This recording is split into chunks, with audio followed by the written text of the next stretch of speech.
l'actualité, rencontre des producteurs de coton et d'anarcade avec le chef de l'État. Il est question de professionnaliser ces filières et de les rendre plus rentables pour les acteurs.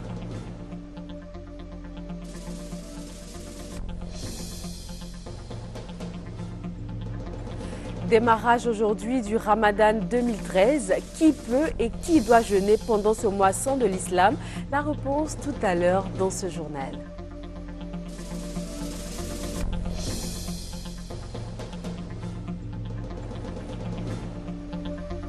Et puis en Égypte, les frères musulmans rejettent en bloc toutes les propositions du nouveau pouvoir. Ils le qualifient d'ailleurs d'illégitime et appellent à la protestation. Bonsoir, bienvenue dans ce 23h sur RTI 1. La visite du président dans le district des Savanes s'est achevée hier, mais avant, il a rencontré les producteurs de coton et d'anarcade de la région. Il a principalement été question de professionnaliser ces filières et de les rendre plus rentables pour les acteurs. Jean-Jacques Kwame Ala. Le deuxième producteur mondial d'anarcade est bien classé pour le coton. Et pourtant, les planteurs de ces deux cultures, en majorité du district des Savanes, ne profitent pas des retombées. À ces producteurs, il faut ajouter ceux des mangues, de la canne à sucre et du vivrier qui éprouvent des difficultés. Difficultés liées à l'accès au crédit, d'encadrement et surtout du non-respect du prix minimum garanti. C'est ce tableau sombre qui a été présenté au chef de l'État par les différents représentants du monde agricole du district des Savanes. Répondant à toutes ces préoccupations, le président Alassane Ouattara a rassuré les producteurs. Concernant les cultures essentielles, anarcade et coton, le président Alassane Ouattara a rappelé la structure mise en place lors du dernier Conseil des ministres. Objectif, stabiliser les prix. Les autres produits de la filière agricole du district n'ont pas été oubliés. Plusieurs investissements sont annoncés, notamment au niveau des cultures vivrières. Il y a 27 milliards de francs CFA qui ont été mobilisés pour créer les conditions de production en toute saison pour la réhabilitation des barrages. 7 barrages vont être réhabilités dans le district des Savanes et ceci à tout prochainement. Ces barrages vont permettre d'aménager 31 000 hectares de terre pour la production du riz, du maïs et des produits maraîchers. Pour parler des infrastructures agricoles, il y a 3600 km de pistes qui seront réhabilitées dans le district des Savanes pour faciliter l'écoulement de vos productions. Nous avons prévu également 64 magasins de stockage des produits agricoles pour le district des Savanes. Ces investissements prévus au PNIA, Plan national d'investissement agricole, ont été bien accueillis par les producteurs et pour montrer l'importance qu'il accorde à la culture, le président de la République a annoncé que dès 2014, l'État va allouer 10% de son budget au secteur agricole et au monde paysan. Quelques réactions à la fin de cette rencontre hautement importante pour le développement des filières anarcade et coton. En tant que responsable de fêtière, chaque producteur de coton aujourd'hui a aussi une plantation d'anarcade. Donc voir la mise en place d'un comité de gestion pour ces deux produits-là, c'est vraiment une joie pour nous. Et nous avons déjà commencé la sensibilisation sur le terrain, expliquer aux paysans les bienfaits de cette commission-là. Les populations du district des Savanes n'oublieront pas de sitôt cette visite d'État, encore moins ces 3 villages électrifiés par le président Alassane Ouattara. Le reportage de Michel Digré. Les habitants de 3 villages du département de Korogo ne dormiront plus dans le noir. La mise sous tension du réseau électrique dans ces 3 localités vient mettre fin à plusieurs décennies de souffrance dues à l'inexistence d'électricité. L'électricité, c'est un facteur de développement. Sans elle, il y a une tendance à l'exode rural de la force vive que sont les jeunes. Parce qu'ils n'ont pas de télévision. Pour charger leur portable, c'est des problèmes. Le district des Savanes n'est pas bien desservi en matière d'électricité. Le taux est le plus bas dans le pays et ceci permet d'ajouter un peu plus de confort aux populations. Il y a 70 000 personnes qui seront desservies grâce à cette unité Et cela représente un investissement de 8 milliards de francs CFA. Et je pense qu'au deuxième trimestre de l'année prochaine, ce sera donc chose faite. Et nous continuerons, ce n'est qu'un début. La veille, ce sont les villages de Moroviné et de Nongo-Tanankaha qui ont goûté aux délices de la lumière. C'est la sous-préfecture dans laquelle nous nous trouvons à un taux d'électrification de 8%. Certaines régions du nord, telles que la région de Teini, le taux de couverture est de 0,8%, de 1% pour Bouna, de 7% pour Touba. Et quand vous descendez un peu plus vers le sud, comme je l'ai dit tout à l'heure, vous avez des taux d'électrification, des taux de couverture qui avoisinent les 98, les 100% dans certains cas. Donc il s'agit de réparer une injustice sociale. Ces 3 localités électrifiées font partie des sous-projets réalisés par Côte d'Ivoire Énergie en 45 jours dans le cadre de la visite du président de la République dans le district des Savanes. Les TIC font leur entrée au lycée de Ferke-Sédougou. Une nouvelle salle multimédia vient d'être inaugurée par la première dame Dominique Ouattara, qui elle aussi était dans le district des Savanes pour la visite du chef de l'État. Le reportage est signé Patricia Omouetia. Ils sont restés là, sous le soleil, pour la voir en personne. Rêve si cher à chaque enfant de ce pays. La première dame de Côte d'Ivoire, Dominique Ouattara, a encore une fois fait parler son cœur en offrant aux élèves du lycée moderne de Ferke une salle multimédia, une salle de lecture équipée d'une bibliothèque de 600 livres. Cette salle multimédia vous aidera à améliorer votre culture générale. La connexion Internet que nous avons mise à votre disposition vous permettra de rester constamment informé des progrès actuels. Fini la location des livres, indique le porte-parole des élèves. Pour la ministre de l'Éducation nationale, Kandia Camara, cette salle multimédia vise à améliorer la qualité du système éducatif. Dominique Ouattara a inauguré la salle multimédia Children of Africa du lycée moderne de Ferke. Il n'y a jamais eu de salle multimédia dans le lycée moderne de Ferke. On sait que c'est la première dame qui nous a offert cette salle, donc on veut la remercier pour cela. Je remercie la première dame de nous avoir donné cette salle, parce que nous avons vraiment besoin de cette salle. Cette salle peut nous permettre de beaucoup étudier, de connaître l'anglais, l'allemand, les différentes langues. Autre étape de cette journée inaugurale, le don en vivres et non-vivres d'une valeur de 100 millions de francs CFA aux populations de Ferke. À cela, la première dame a offert une enveloppe de 7 millions de francs CFA aux femmes, aux élèves et aux enseignants. Journée riche en émotions pour les populations de Ferke, qui a pris fin par la remise de plusieurs présents à la première dame et bien sûr quelques pas de danse. Voilà, on referme le chapitre des Savanes et retour à Abidjan. Un projet de résolution portant sur les grossesses non désirées des filles mères adopté à l'unanimité par le réseau des femmes parlementaires. C'était lors des assises de l'Assemblée parlementaire de la francophonie. Gabriel Zani. Déficit de communication de la part des femmes députées de l'espace francophone ou désintérêt des femmes, nombreuses sont celles qui ignorent l'existence du réseau des femmes parlementaires. Mais une seule chose demeure certaine pour bien de femmes interrogées, la défense de leur cause par les femmes députées, au cours de ces assises qui se tiennent ce mardi à l'Assemblée nationale. Nous ne voulons pas de mariage précoce parce que ça entraîne beaucoup de divorces. Les femmes parlementaires francophones ont débattu des questions qui touchent les conditions des femmes. Mieux, elles ont adopté un projet de résolution sur les grossesses non désirées et sur la situation des filles mères dans l'espace francophone. Nous allons prendre les documents pour nous enrichir au niveau de la Côte d'Ivoire pour améliorer les conditions des femmes ivoiriennes. Réunies chaque fois à la faveur de l'Assemblée parlementaire de la francophonie, les femmes députées de l'espace francophone vont soumettre ces projets de résolution aux députés. On s'attend à faire des suivis. La responsabilité retombe sur chacune des parlementaires, chacune des députés qui est là, de s'assurer que ces suivis-là seront faits dans nos pays respectifs, dans nos parlements respectifs. Ces travaux des femmes parlementaires sont d'ailleurs suivis de très près par la haute instance de l'APF. Vous nous permettez d'avoir ainsi un éclairage sur l'actualité, sur les dossiers, sur les problèmes qui n'auraient sans doute été différents s'il avait été vu essentiellement par des regards d'hommes. Dans la suite des travaux, d'autres sujets, notamment le rôle des partis politiques dans la représentation des femmes au Parlement, dans les postes de décision aussi bien dans le secteur public que privé, seront débattus. Les jeunes de l'espace francophone sont quant à eux en train d'être formés. Ils ont eu droit à des simulations parlementaires lors des travaux de la 6e édition du Parlement francophone des jeunes. Léon Bro.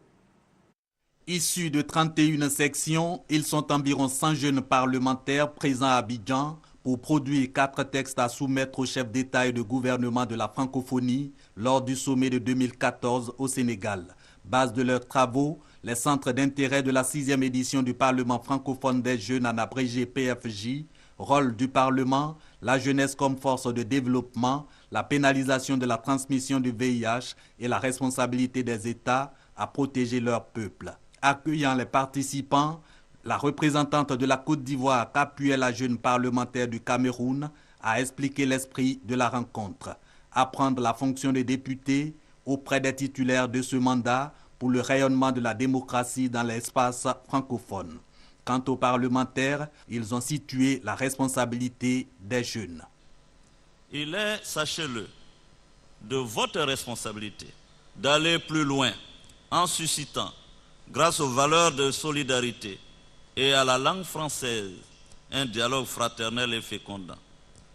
À vous d'utiliser et de valoriser cette dynamique puissante pour favoriser la compréhension et amplifier la coopération entre tous les jeunes dans l'espace francophone et bien au-delà.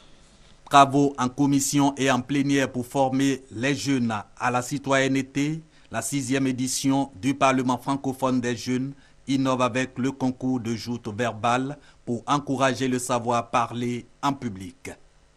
En bref, les assises de la 39e session de l'Assemblée parlementaire de la francophonie s'ouvrent demain à 10h au Palais des Congrès de l'Hôtel Ivoire et c'est en présence du président de la République, Alassane Ouattara. Des constructeurs de ponts métalliques veulent investir en Côte d'Ivoire. Ils ont rencontré le chef du gouvernement pour en parler. Daniel Cablon-Duncan a ensuite échangé avec une délégation de l'Agence française de développement, Herman Niamia. 2 délégations françaises reçues se jouent en audience par le Premier ministre Daniel Cablon-Duncan. La première, conduite par l'ancien ambassadeur de France en Côte d'Ivoire, Jean-Marc Simon, est une délégation de l'entreprise Matière, une entreprise de construction de ponts métalliques. Cette entreprise française envisage de s'installer en Côte d'Ivoire pour participer au développement du pays. Nous sommes un constructeur de ponts métalliques français et nous envisageons d'installer une unité de fabrication sur la Côte d'Ivoire qui nous permettrait, en complétant ce que nous fabriquerions en France et qui ne pourrait pas être pour l'instant délocalisé ici, de pouvoir nous positionner sur le marché de la construction de ponts métalliques, que ce soit dans la région du nord du pays, que ce soit en zone urbaine ou que ce soit sur un programme de réhabilitation d'ouvrages rendus nécessaires par le développement de votre pays. La deuxième délégation, conduite cette fois-ci par l'ambassadeur de France en Côte d'Ivoire, Georges Serre, est composée de responsables de l'AFD, l'Agence française de développement. Avec elle, il était question de contrats de désendettement et de développement, CDD. Conformément à ce que nous avions décidé lors d'un séminaire qui s'est tenu fin juin à Abidjan, donc une mission de haut niveau composée de M. Jean-Marc Châtaignier, directeur général adjoint de la mondialisation du ministère des Affaires étrangères français, et de M. Yves Charpentier, conseiller financier pour l'Afrique, et d'une représentante de notre ministère de la direction d'Afrique, est venue pour donc examiner les différents points de conclusion du séminaire et voir comment, à la demande de M. le Premier ministre, accélérer la mise en œuvre du contrat de désendettement et de développement. Comment sont organisées et comment fonctionnent les entreprises publiques et privées en Côte d'Ivoire? Le 3e Salon international des entreprises et industries de Côte d'Ivoire, ouvert depuis ce matin, propose des réponses à ces questions aux visiteurs. Francis Boifo. Cette année, les autorités ivoiriennes s'attendent à un taux de croissance de 9% contre 8,6% en 2012 et une croissance à 2 chiffres de 2014 à 2015. Mieux, les autorités projettent de faire de la Côte d'Ivoire un pays émergent à l'horizon 2020. Mais comment y arriver? Le 3e Salon international des entreprises et industries de Côte d'Ivoire se propose d'apporter des éléments de réponse à la problématique. Nous avons identifié les vecteurs, les secteurs, le comportement qu'il faut, les enjeux de l'émergence économique. Il y a l'une des conférences qui porte sur la masse critique de matières grises qu'il faut pour que la Côte d'Ivoire aille à l'émergence économique. Le salon se veut également un espace de promotion des entreprises, des industries, d'opportunités d'investissement et d'entrepreneuriat. J'ai appris beaucoup de choses au niveau de ce salon.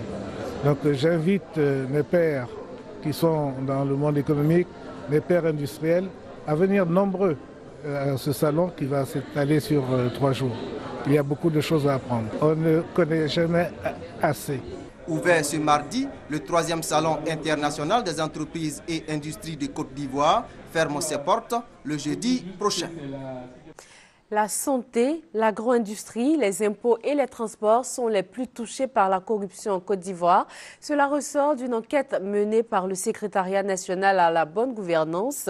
L'heure est donc à la sensibilisation pour lutter contre ce fléau qui met à mal l'économie nationale. Ces campagnes de sensibilisation vont éveiller les consciences et favoriser la lutte contre la corruption. Le secrétaire national à la gouvernance et au renforcement des capacités Meïté Sendou s'est exprimé à ce sujet. Nous avons proposé au gouvernement la mise en place du dispositif juridique institutionnel anticorruption. J'en ai parlé à plusieurs reprises. Il s'agissait pour nous de proposer au gouvernement la mise en place d'un dispositif juridique fort qui permettent de lutter contre la corruption. Nous avons proposé un corps de loi notamment. Donc il y avait une première loi générique qui reprenait un peu l'ensemble des dispositions du code pénal, du code de procédure, pour en faire une loi contre la corruption et les infractions assimilées. Nous avons proposé également une deuxième loi sur la mise en place d'une institution. On l'avait baptisée Haute Autorité chargée de la lutte contre la corruption. Le gouvernement l'a baptisée Haute Autorité chargée de la bonne gouvernance. Donc le processus est en cours pour l'adoption d'un dispositif juridique, mais également d'un dispositif de sanction contre la corruption.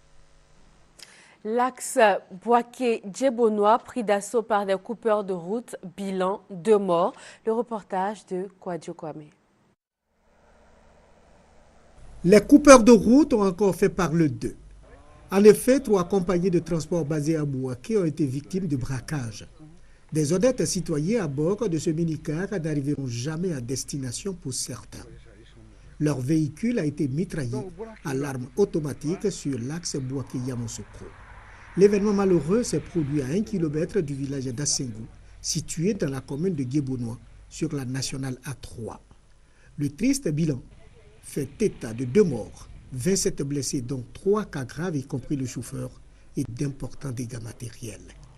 Encore sous le choc, l'apprenti chauffeur et un passager ont du mal à expliquer cette attaque, tout en lançant un cri de cœur aux autorités compétentes. Ils ont tiré sur mon patron, ils ont cassé le pneu.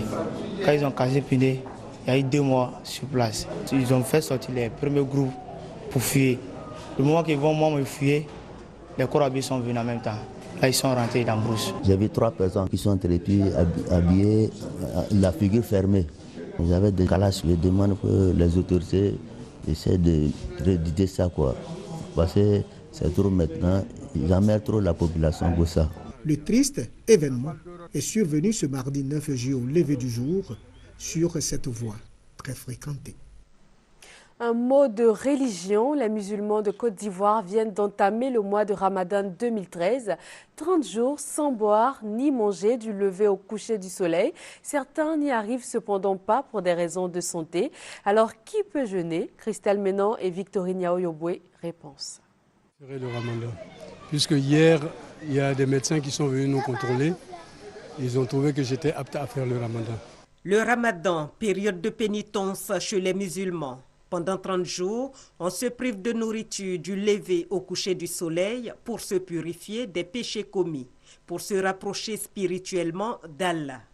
Cette étape obligatoire pour tout bon musulman peut être épargnée à certains fidèles. Ceux qui ne peuvent pas jeûner, c'est les malades. Deuxième personne, c'est les femmes qui allaitent. Troisième personne qui ne doit pas jeûner, c'est la femme qui est enceinte. Quatrième personne, c'est les femmes qui sont à l'état de menstruation. ou les femmes qui ont accouché.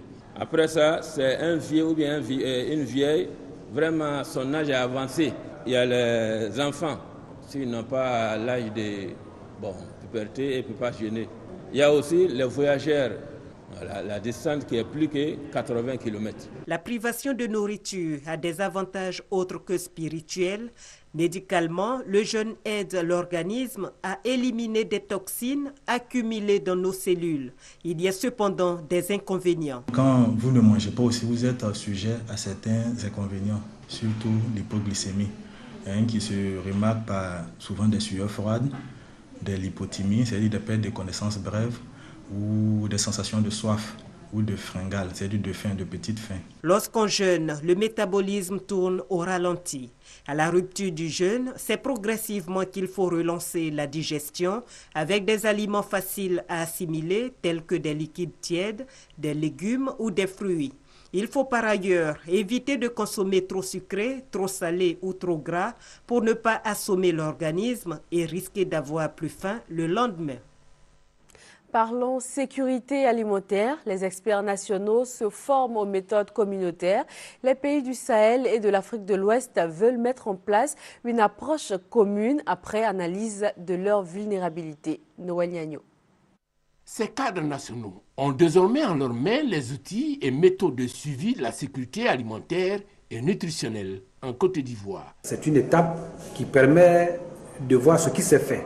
Plus tard, nous devons être capables de dire pour l'année 2013, quelles seront les productions estimées de maïs, de manioc, de riz. Et c'est à cela que nous devons attendre.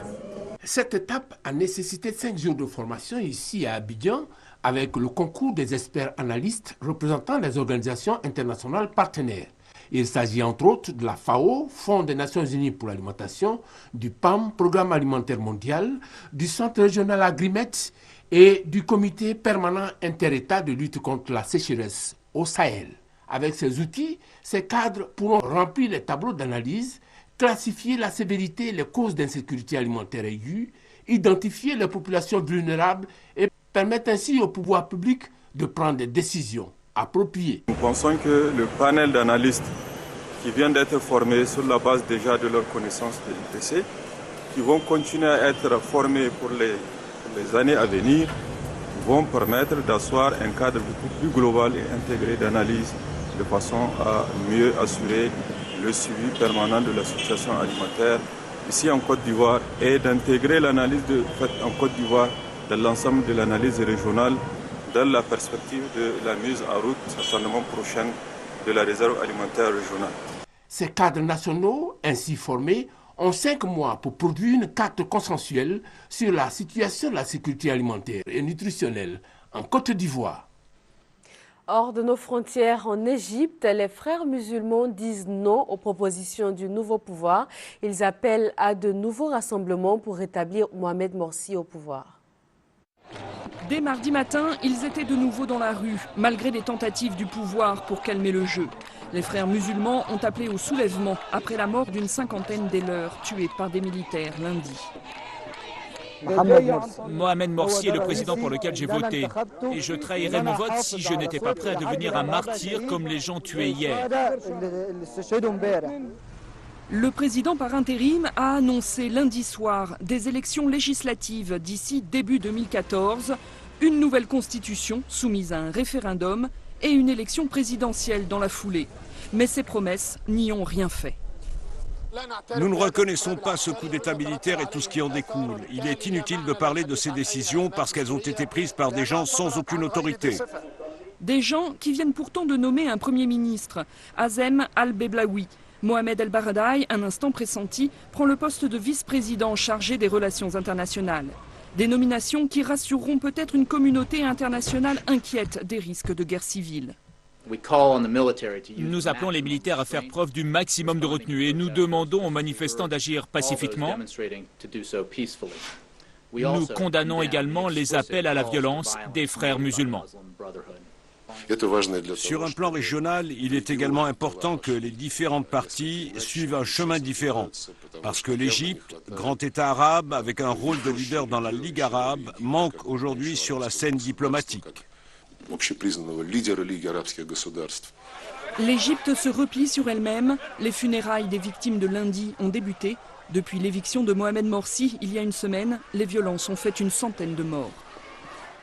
Voilà, l'ancien ministre égyptien des Finances, Azem El Blebaoui, est le nouveau Premier ministre. Et puis le prix Nobel de la paix 2005, Mohamed El Baradei, nouveau vice-président chargé des relations internationales. Et c'est la fin de cette édition. Merci de votre attention. Bonsoir.